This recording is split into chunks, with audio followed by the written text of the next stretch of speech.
Okay, well, thank you for your questions. I know sometimes it's difficult to construct something, and as thoughts and points, just clarification around terms. What is chitta actually? Different teachers give different meanings. Some say chitta is the emotional aspect of mind. Some say chitta is consciousness colored by thought, sankhara, feeling and perception. Yeah. Well, the problem with language, you see, sometimes language from one way of seeing things, one culture, doesn't exactly translate exactly into something in another culture.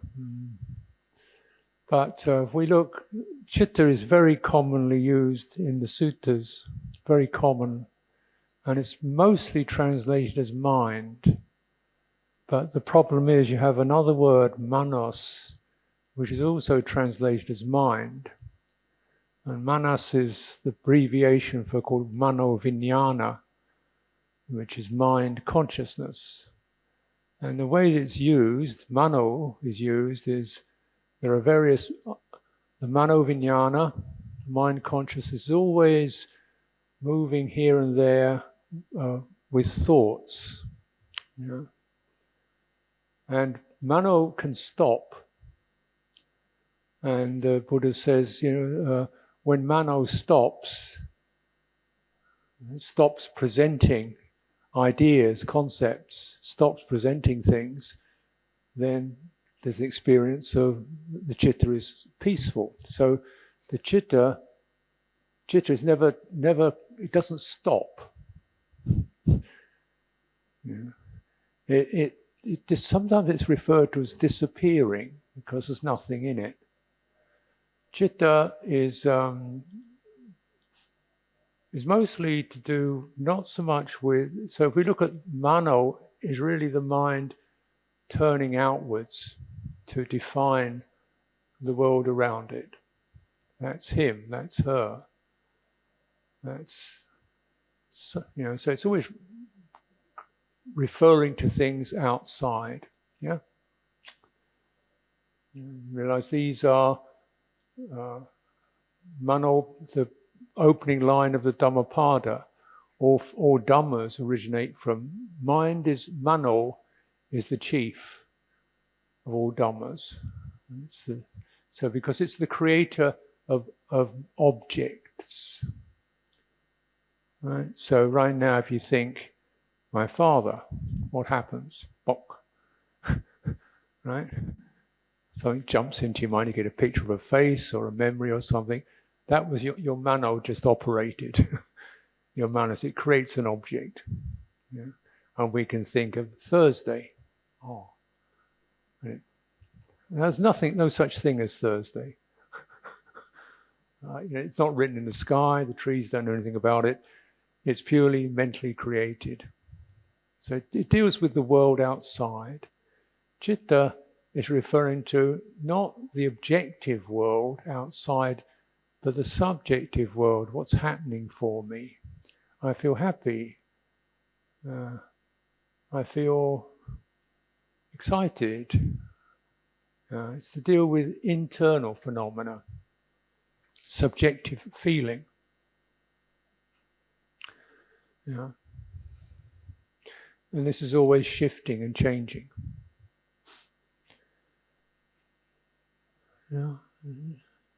Now, actually, in the way that it's used, the Buddha says he makes his chitta bright and purified. The manas is never described as bright or purified. It's just a thing like an eye or an ear. It's just a sense organ. Chitta is not a sense organ. It's the quality. So often use the word heart because it's a simple word. It's not exactly accurate, but it gets close. because we know the heart can be angry, affected by fear, affected by love, affected by joy. It's affected. And so then the Buddha is saying, when he practices, he purifies the chitta, cleans it of defilements. Manas is never described as being defiled. Just like your tongue is not defiled, it's just a sense organ. Right? It's neither pure nor impure. It's just, you can think something, it's neutral. But chitta gets corrupted.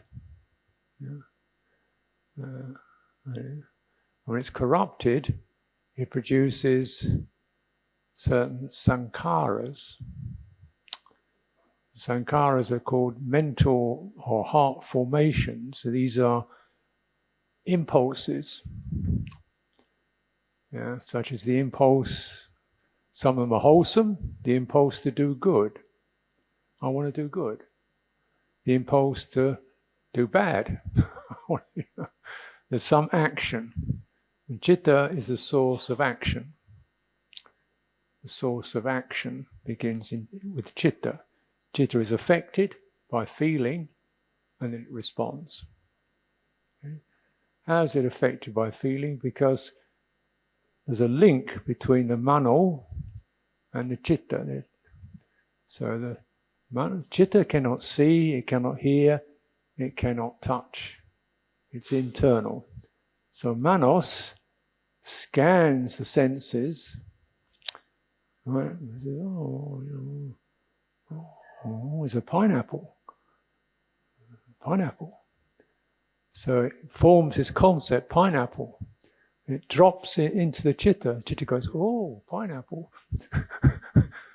It's pleasant, fruit, tasty, hungry, oh, lovely, give me a pineapple. You see, so then the urge to do something arises. The chitta, manas drops an idea, a perception into the chitta. Chitta feels something, oh, and then it acts. And of course, the manas can drop many, many things in there. Sense objects, ideas. This will make you happy. Blop. Oh, yes, I have one. And so the chitta is always feeling things and then trembling. Trembling. As it trembles, it responds. So it's like a lake. You drop a leaf on it, it shivers. And as it gets sankhara, which means certain forms, certain ways of responding become established. So the way of greed, I want, the way of aversion, the way of delusion. Delusion means you just churn around creating fantasies. This is the chitta when it's confused. It's confused because it feels. It feels and it gets excited by feeling.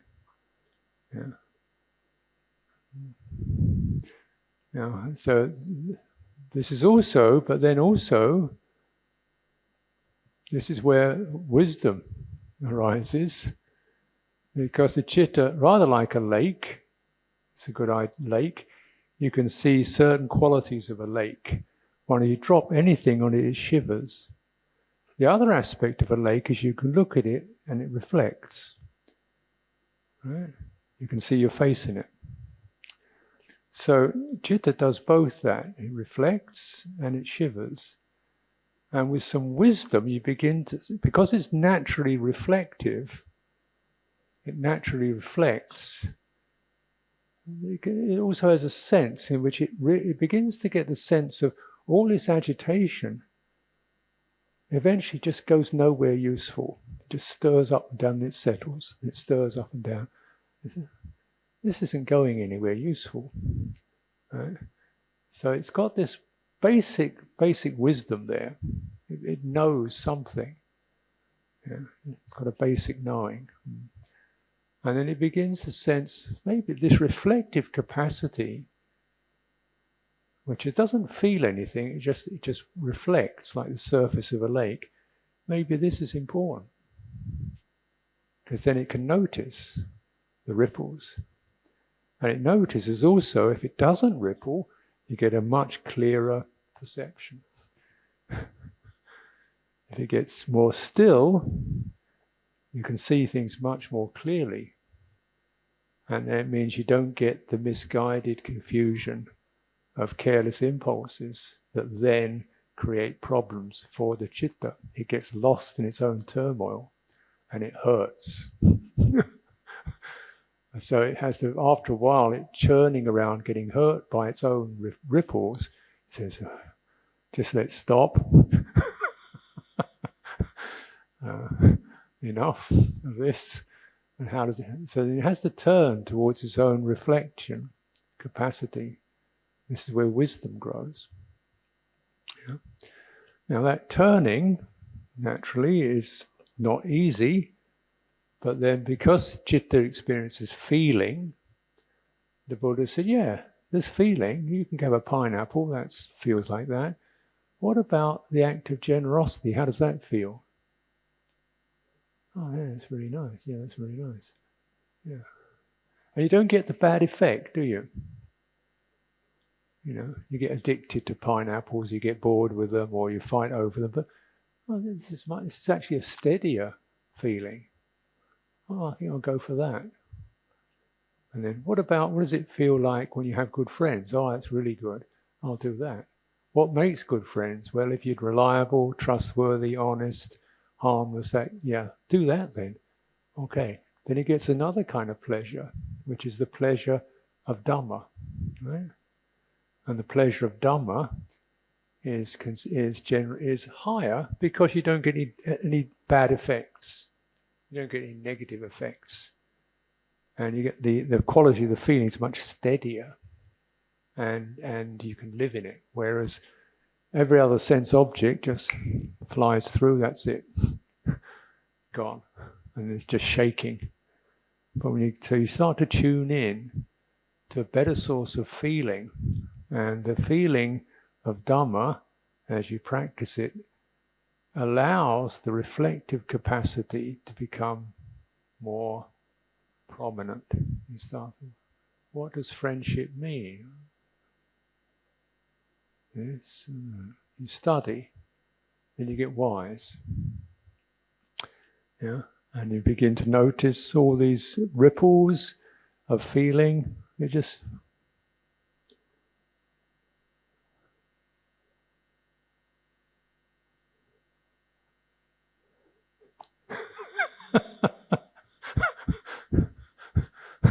what's all this about?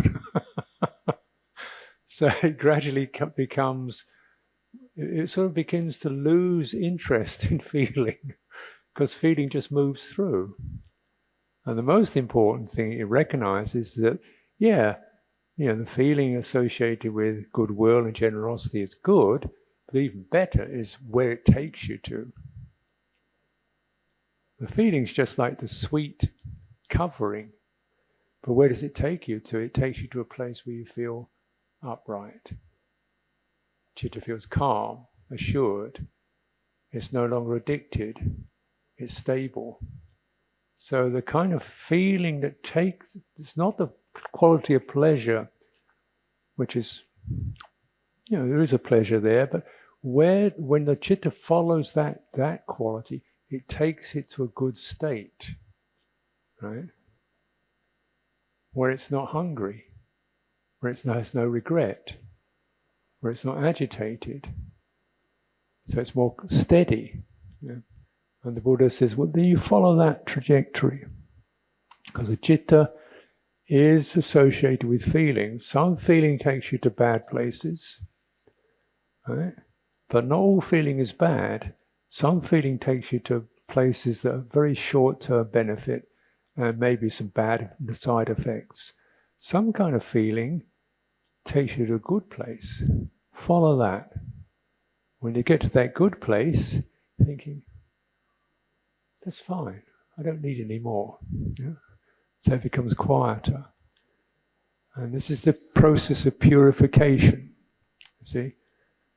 It's like you're breaking a habit by weaning, by giving the chitta an alternative channel to go to, and it gradually comes out of its confusion, out of its trance, out of its dazed state. And the Buddha said, then my chitta now is bright because it has an energy to it. And the energy is now not just being used up in emotional action, where it's running on. Yeah? The energy which we associate with our hearts, our emotions, is just running on.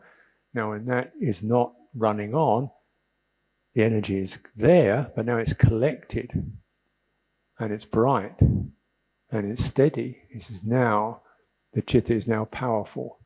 Now I can use this to look deeply into where the fundamental attachments lie and break them. And it's the liberation of chitta. So the expression then is the chitta is liberated from the asava through non-clinging. You see this phrase used many times. Ends of suttas. It says, the bhikkhus listened, they were glad, and the chitta was liberated from the asava through non-clinging. This phrase. So the most fundamental attachments, if you like, that hold the chitta are these called asava, which bhavasava, avijjasava, karmasava, right? So karmasava, the sensuality. That is, the chitta is affected by sense contact.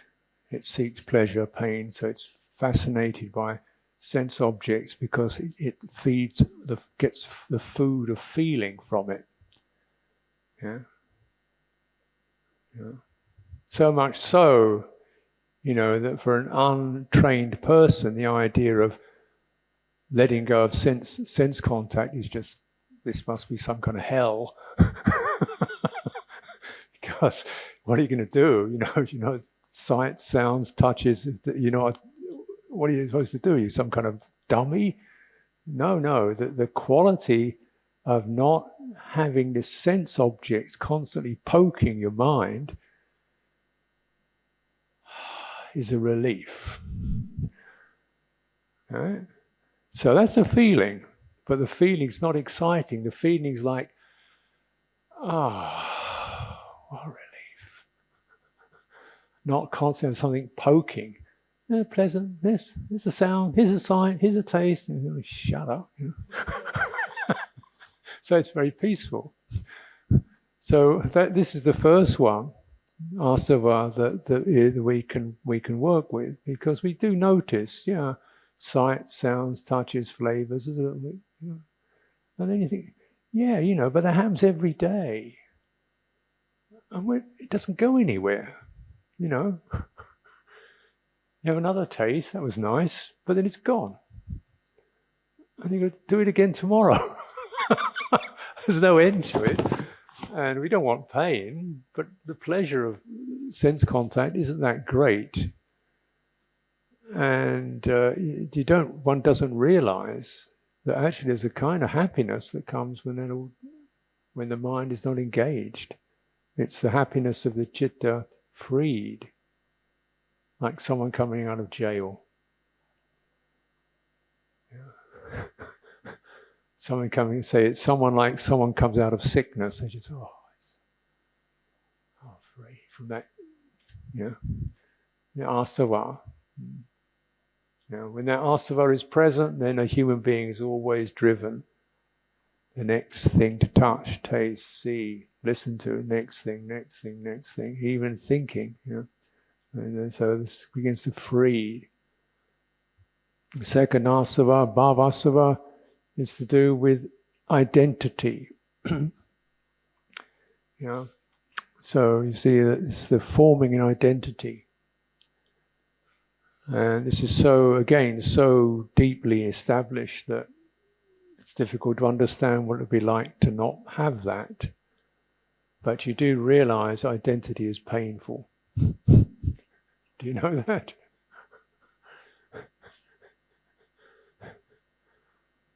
Yeah. Who you are, who you were, what you will be. Yeah. Trying to be okay, trying to be accepted, trying to do the right thing, trying to be a good person, trying to make everybody like me, not make mistakes, have a good future. Yeah. Feel good about myself, look good, talk good, be bright, be intelligent, be polite, be cheerful, be happy. Oh, God. And then you're not as good as he is. And she's much more intelligent than you are. Oh no, you're less than she is, you know. So you get this identity. Who's the best identity? You see that's painful, right? Because you get self-conscious and then self-critical, and you compare yourself with others. And then people say, well, I like her and her. I don't like him very much. He's good, I don't like him. So you get this sense of choosing who's the good person, and you don't want to be left out. You see, because you want to make sure that people like me too. So what do I do to be a person that everybody likes, right? So I'm accepted everywhere. I don't get any negative feeling. Will you try and be a person that everybody likes?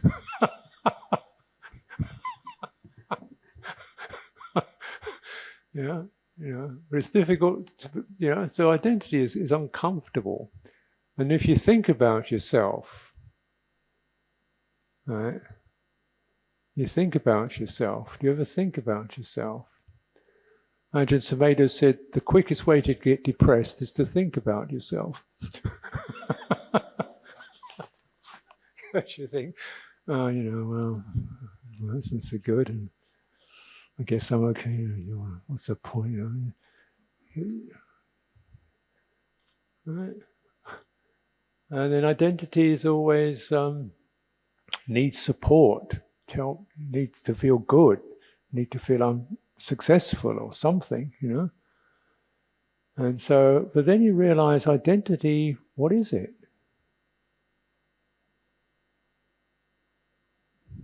What is it?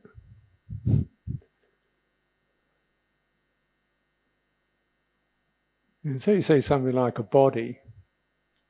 You can get a body, okay, that's you. That's you. So let's take a finger off. Is it still you? Yeah. Oh, take a hand off. Is it still you? What if the arms go? Is it still you? Right? What if you take the legs off? Is it still you? At what point does that not become you? If you lose a finger, yeah, I'm still here. Lose a hand, yep, I'm here. Lose an arm, yep, I'm here. Both arms, yep, it's me. There's just a head left. Is that what you are? You're just a head? What's the rest of this then? If you're just the head, what's all this? Is this not you?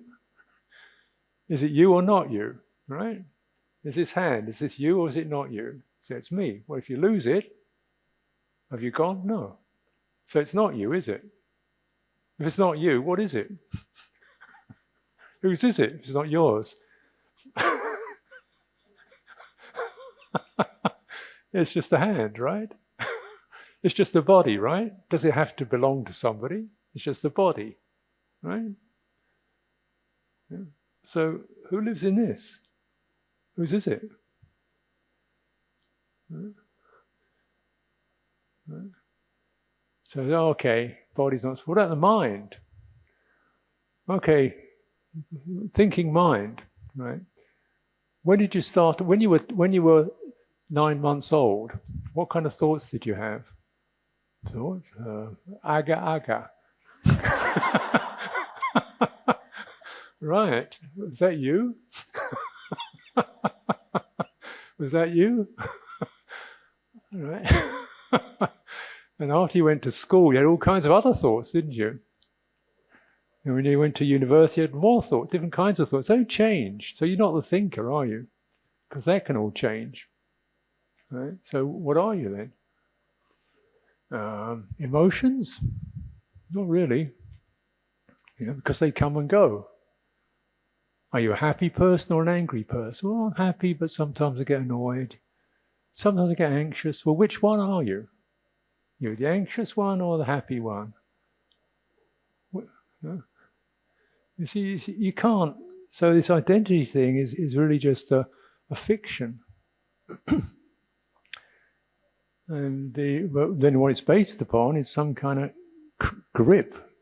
Something wants to have an identity. Something wants to have an identity. So it says, oh, I'll do the body. That's good enough. Even if it's not very good. I want something to hold on to. So I know I'm here. So I'll have something I can hold on to. So I know I'm here. Well, okay. Do you need to hold on? So then you've got to really begin to develop the chitta. So it's this, there's definitely a sense of being present. That's true. But everything, thoughts, emotions, sensations, they come and go.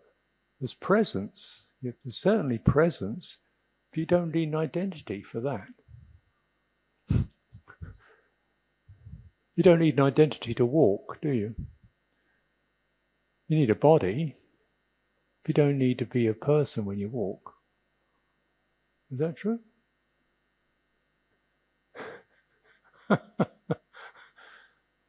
This is walking. So we say, yeah, there's presence, there's awareness, but you don't need to add. There isn't a need. When it really, the chitta gains confidence, now this is chitta becoming purified, as chitta comes out of this scrambled state of thinking it's in a body, or thinking it's in an idea, or thinking it's in some state or another, and it's just purify. It's just presence, awareness, presence, awareness. This is the chitta purified. That's the ending of the bhavasava. No need to create an identity. Third asava, avijjasava, ignorance. Ignorance means you don't recognize what you are. You keep thinking, I'm this, I'm that, I'm this, I'm that. I'm a man, I'm a woman. I'm old, I'm young. I'm thin, I'm fat. I'm stupid, I'm lazy. I'm happy, I'm sad. Keep getting lost in all that. And avijja, you don't, you return. Chitta returns to presence, awareness. We say presence, awareness, presence. Is that male? No. Female? No. Old? No. Young? No. Is it in Singapore? No. Is it in Thailand? No. Where is it? Here. Where's here? It's everywhere you go. Wherever you go, there it is.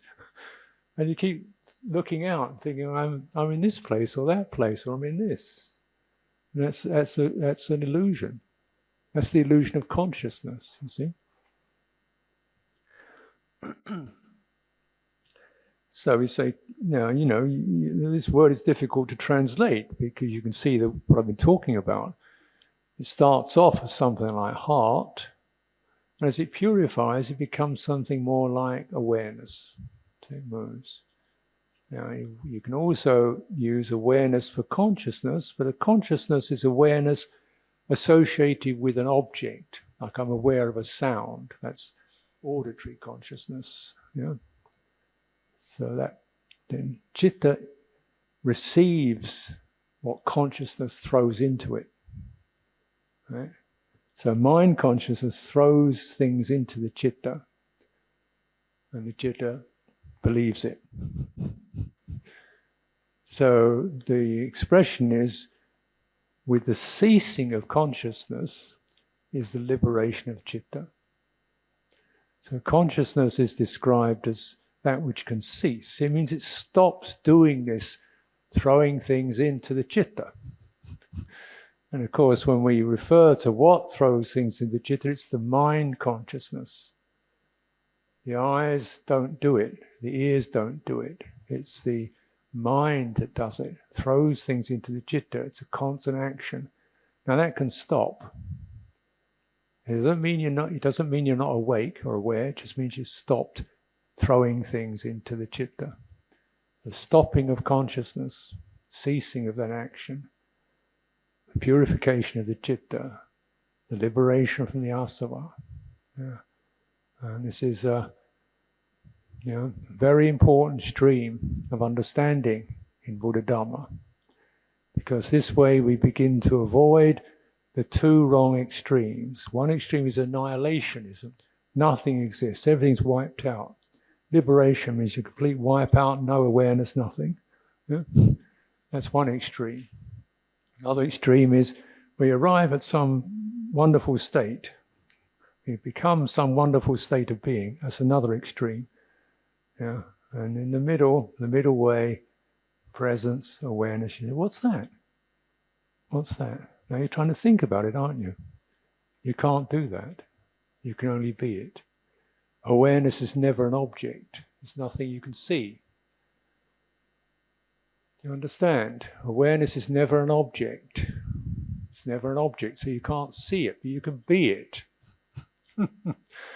So you can't know yourself, but you can be yourself. Do you see what I mean? And everything you describe is still an object. So naturally, for people who like to get things nice and clear in their heads, this is a very frustrating business. Because you can't get it clear in your head, but you can get it in your heart, where it just goes, I'm fine. So this is the story of chitta. It's a long time, lot to talk about there, but I think it's important to get these things clarified. So, a person asking about nimittas. I've never experienced a light nimitta, though I always feel calmer and happier after meditating. I was glad to hear you say the nimitta of sila is peace. How can I go deeper into this sign when I meditate?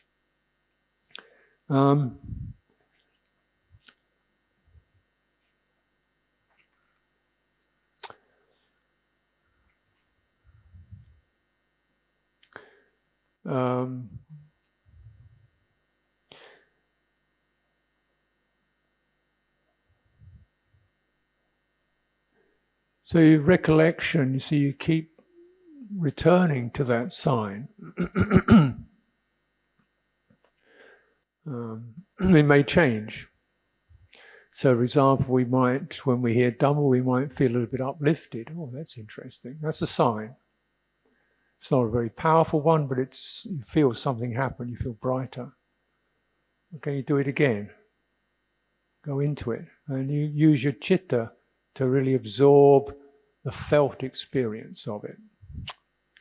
The felt experience of it could be a feeling of brightness, a feeling of spaciousness, could be joyful, could be a sense of stability, but essentially the chitta is attracted to it. It's not a sense object, it's a chitta. Chitta produces something. It's like the chitta smiles. Oh, that's nice, yeah.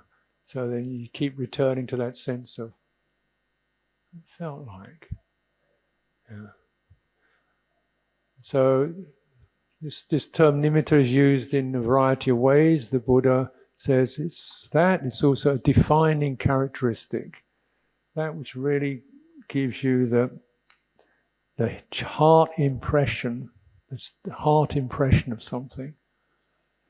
You know? And so you have to approach that heart impression through the heart. It's very much a sense of the heart leaning in, giving itself, opening to. And the impression may purify. Maybe it feels sort of sense of joy, and as you go into it, it feels just like something satisfying, stabilizing, steady, and it's a heart impression. You may find you get quasi-sense objects. This is not unusual. Some people get little lights. This is the chitta gets happy and it starts to produce a few lights. It's like it's so happy it starts to get a bit excited and produce some lights. That's the way it speaks, because it doesn't use words, you see. And the important thing is not to get too interested in the lights, because they can be distracting. But try to look at the wholesome quality. Nimitta is only, it's like a light, you see. So we have traffic lights on the road. Very important to know you're going the right direction, because you've got the lights on the road, but you don't drive into the light. You just know this is the right road because there's a nice series of lights going, that's the way to go. You don't drive into the lamppost. Oh, wow, crash.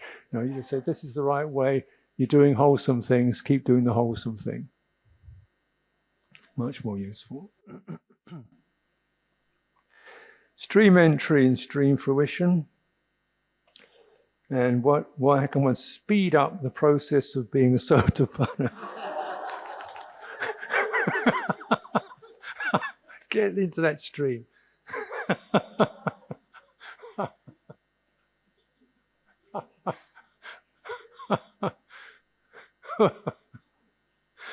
Well, do you know what it is? Yeah, so essentially, it's just a phrase. You see, it's just a term the Buddha used.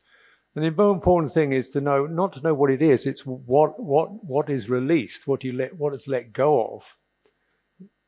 You see, so the first thing that disappeared, that's called 3 fetters. You probably know this, yeah?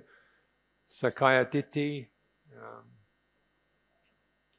Silapata Paramasa, and Vicikicca. So this is identity belief in the personality, belief that you are a personality, belief in that's your essence, that's what you actually are. And Silapata Paramasa is attachment to systems, customs, rules, techniques, the structures with which we live our life. Yeah? Everybody has customs, we have rules, we have protocols, procedures, do this at this time, this at that time. This is the way we do it in this country, in that country. And we get fixated on that, and we can't operate outside it. Vicikicca is you have doubt, you're not confident, there's no confidence in Dhamma. And they really amount to the same thing. They're 3 aspects of the same thing. That's why they all go together, because they're 3 aspects of the same thing.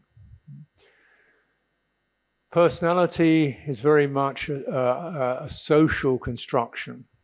Identity is deeper than this, but the personality is a social construction. That is, when we are very, very small, we don't have a personality. We're just kind of like, a little thing, and then so this is what we do. This is we don't do this, you do that.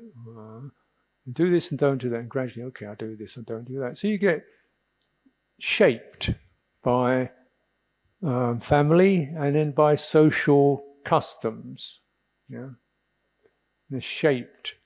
So as you come into infancy, as you begin to learn language, learn the language, the customs, they all start to shape what you feel you are, how you measure yourself.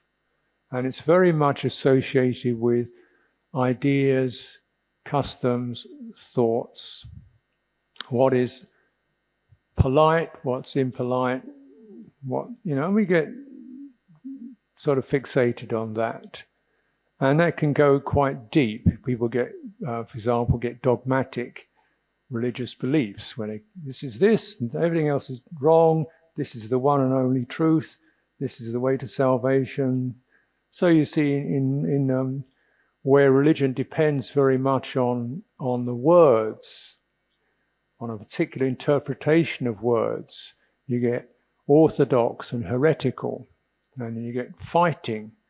One Christian sect fights another Christian sect because they don't agree upon some piece of doctrine. Yeah, and this is very much a manifestation of Sila Pata Paramasa.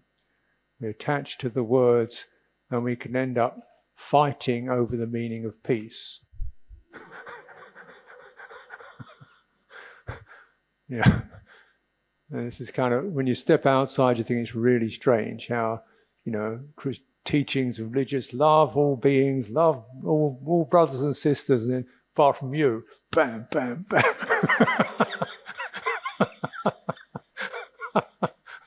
So that's good. That's pretty bad, And so when we get stuck in these language ideas, you see, that's not. It goes very deep, So my mother, we used to do the washing, she'd do the laundry on Monday. Monday was laundry day.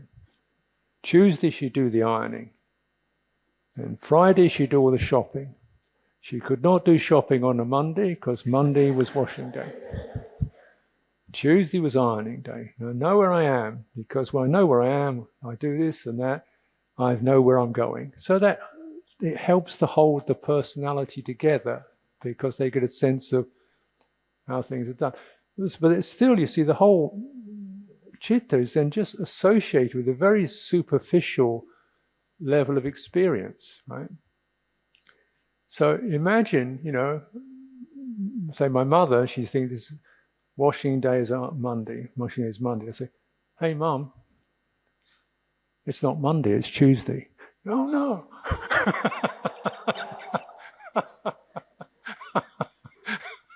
No, it never got that like that. But you know what I mean? When suddenly everything goes upside down because this isn't the right time, this isn't the right day, and I feel confused. We were supposed to do it this way, not that way, so you see, then you get. It's very, very particular. Of course, it's something like monastic training. You have a lot of rules, and not just rules, but all sorts of protocols. Like, what's the polite way? What's the discreet way? What do you speak? Who do you address? And you've got to kind of get very sensitive to these things. So you go, right, okay, great, right. And then you go to another monastery, they do it totally different. The ethical rules are the same. The Vinaya rules are the same, but the kind of customs may be slightly different. And so so you just learn, after you've been, particularly you go to 4 or 5 countries where this is Theravada Buddhism, and you go to another country, this is Theravada Buddhism. Okay. And then somewhere in Sri Lanka, one set of monks, they had yellow umbrellas. So they'd have yellow umbrellas, and that was the right colour for an umbrella. But then a few provinces away, they had brown umbrellas. So you had to know which was the right kind of umbrella, so you looked like a proper behaved person. So you can get these kind of little things. And a wise person just goes, just go along with the local custom, adapt, because why make waves? Yellow, brown, doesn't matter to me. Some places you go in, you have to take your sandals off before you go in. Some places you have to put your sandals on before you go in. So these things kind of change. But then you realize, well, people have to operate through systems and customs, You've got 50 people, you can't say, everybody do whatever you like. You've got to say, 9 o'clock on Tuesday, we come here. But then you realize that's just the customs. So it's not the customs, it's the attachment, whereby you feel really uncomfortable when you can't follow the custom. Why is this? Because your mind is living at a certain superficial level of convention, and you're attached to that. Now, when you penetrate Dhamma, you go deeper than that, and you realize something deeper than that, which actually gives you more sense of reliable, like goodwill, for example, or things change, things are impermanent. So you become very flexible.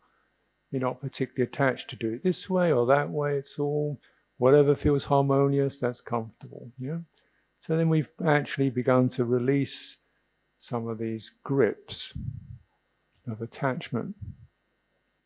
Now, so in traveling along, so the person who's on that path, is called the Aryapugalas, the 8 pairs. So you have the person who's on the path to stream entry and the person who's arrived at stream entry. So the person who's on the path has kind of begin to recognize, this is where the attachments lie. Now, someone who's not on the path doesn't even recognize that these are attachments. Doesn't even realize these are fetters. Got no idea. What are you talking about? But someone who's on the path begins to recognize, this personality thing, I can step back from that. I can watch my personality. I'm not my personality. I have one. Definitely there it is, and yet I'm not attached to it. So you begin to get some sense of the chitta is beginning to extract itself, because the essential core quality of presence is chitta. And chitta gets stuck in personality. So as chitta becomes to kind of extract itself from the personality, you see it. That's just the personality. It's not a big thing. It's just like the clothes you wear. You've got to wear something, so you have a personality. It's all right. Same with the customs. You have customs and systems, we need that. But we can change it to whatever's suitable. So you're beginning to see some of these things. And a stream enterer is someone who's actually deepened and penetrated beyond that. So there's a sense of real confidence in chitta. Confidence and flexible and comfortable and unshakable. And the sense of the stream enterer really knows this path is going places very deep, beautiful, make my life richer, more comfortable. This is something I totally trust. So that's the stream enterer. There's still a stream enterer. They still have problems with getting irritated and a sense of displeasure. They get a sense of affected by pleasure. They're still stuck in that, but it's reduced considerably. So that they might make mistakes, but they realize they make a mistake and they immediately correct it, ask forgiveness, start again. So they're not perfect, but they're certainly getting freer and they know it. How'd you get there as quick as possible?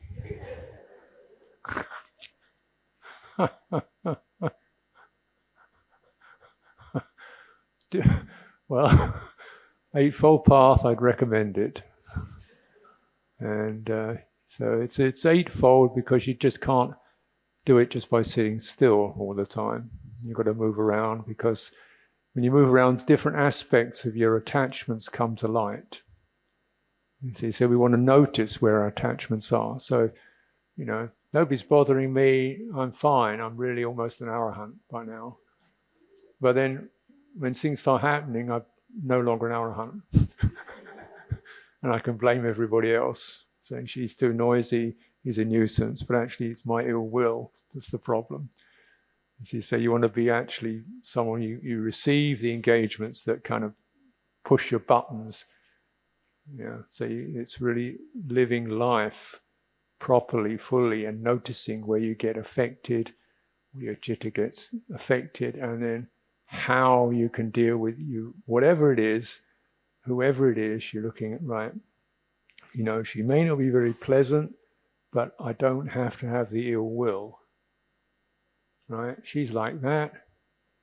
I don't enjoy that. She's like that, but I don't need this ill will. Just relinquish it. And this is the way we clean. Yeah, yeah.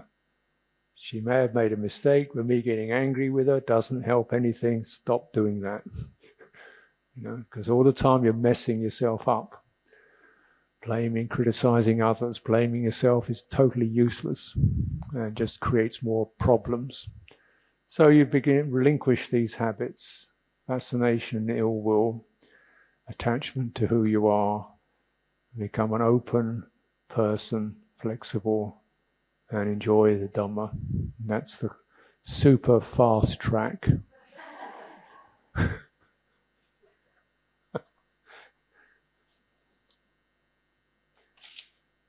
Okay, what else is there to know? So,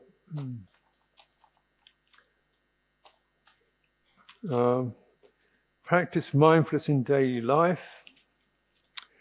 Well, there it is. Just it's not a small question, is it? But you look, if you look in suttas on mindfulness, Satipatthana Sutta, it's an interesting sutta because it doesn't mention meditation.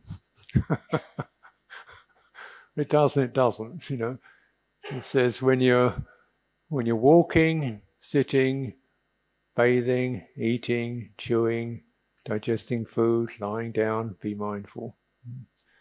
Keep mindfulness established, mindfulness to the fore. How do you practice mindfulness in daily life? You have to really thoroughly understand and review what mindfulness means.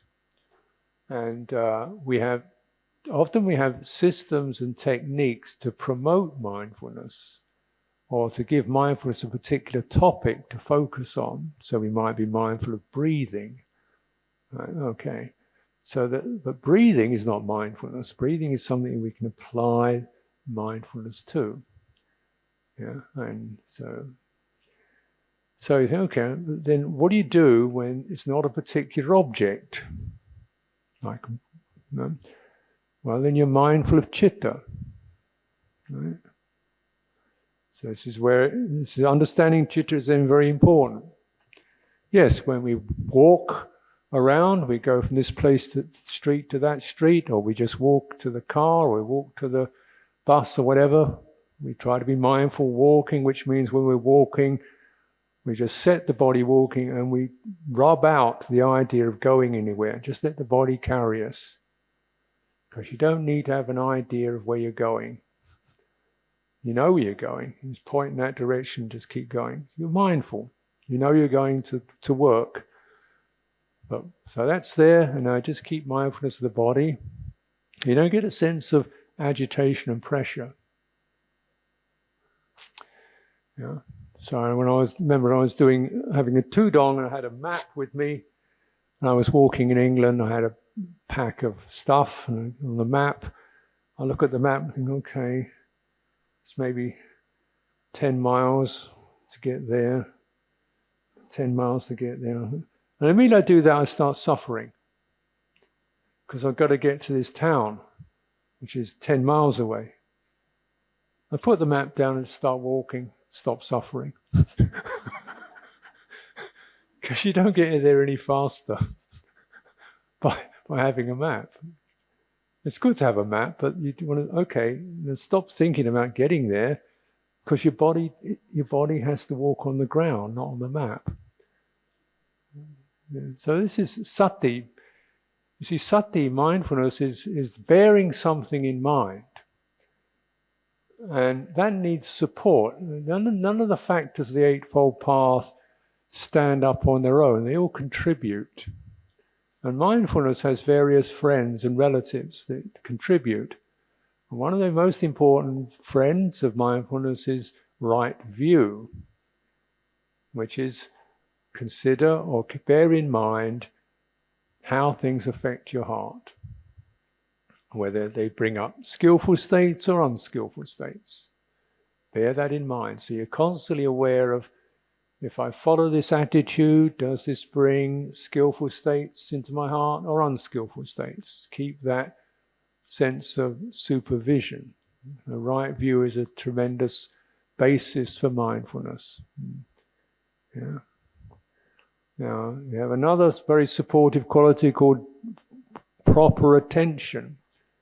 Proper attention, or wise attention, or deep attention. And deep attention says, if you keep focusing on this, you're going to get this result. If you focus on that, you'll get that result. Right? You go into the shopping arcade and you focus on everything in the shop window, what's going to happen? You're going to get into, that. Right? Now, if you just focus on walking, you won't have that. Which do you want? Yeah? Right? So you choose your focus. And then once you've chosen the focus, mindfulness says, stay with this. Right? Stay with this. Stay with this. Yeah. Stay with this. Now, mindfulness is a kind of concentration, but it's not closed. In other words, we're walking along, mindfully walking along, but because right view supervises everything, we're walking, we see somebody's fallen over. So we don't just keep walking on, because we recognize, skillful, help them out. Yeah? So you keep in the sense, I'm walking to work, but this person's had an accident. I'll help her, pick her up, and so forth. Okay, get an ambulance, then I continue to walk into work. So it's flexible. You keep one thing in mind. But the most important thing you need to bear in mind, how do skillful states arise? What gives rise to skillful states? What blocks skillful states? What gives rise to unskillful states? And for that, your mindfulness is established in the chitta. That's where skillful states arise. But when you're mindful of chitta, it doesn't mean you don't see anything, but that's behind. Your chitta is noticing the body, feelings, mind states. It's bearing the whole thing in mind. Yeah. And so this essentially is the kind of very simple way of describing mindfulness in daily life. Yeah.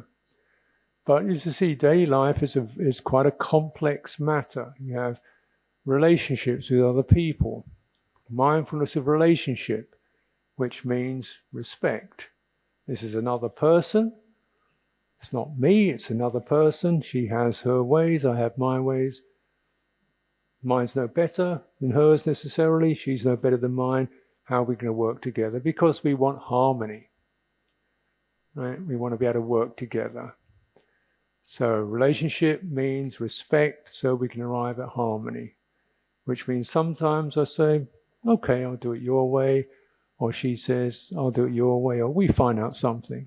You see, so then you establish mindfulness of relationship, which means it's not me that's important or her that's important. What's important is the relationship, that it's harmonious and honest.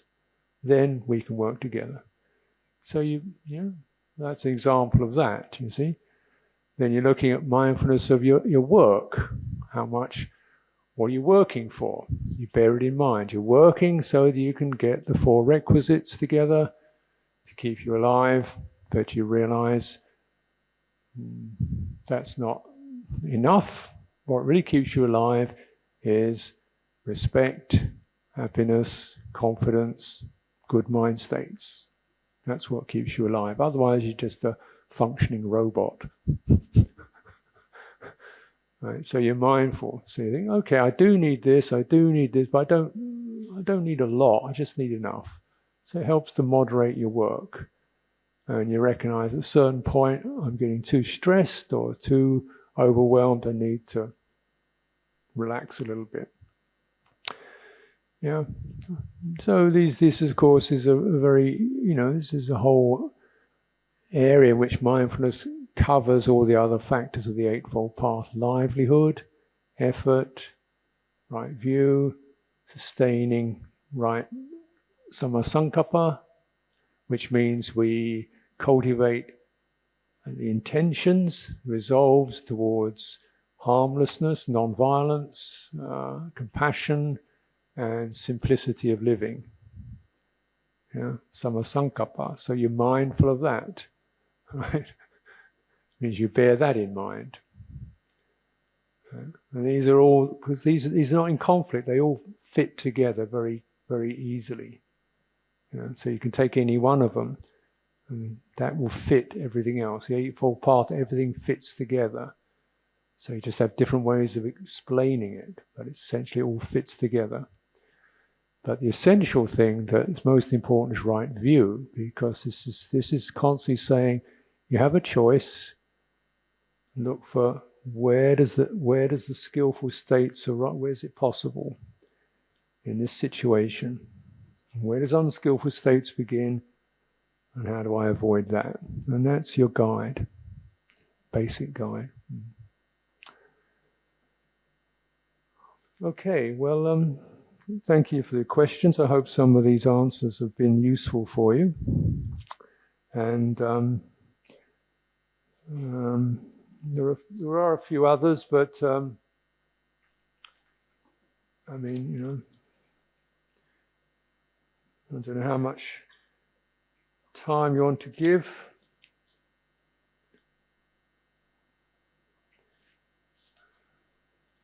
Yeah, I think we'll leave it there for today.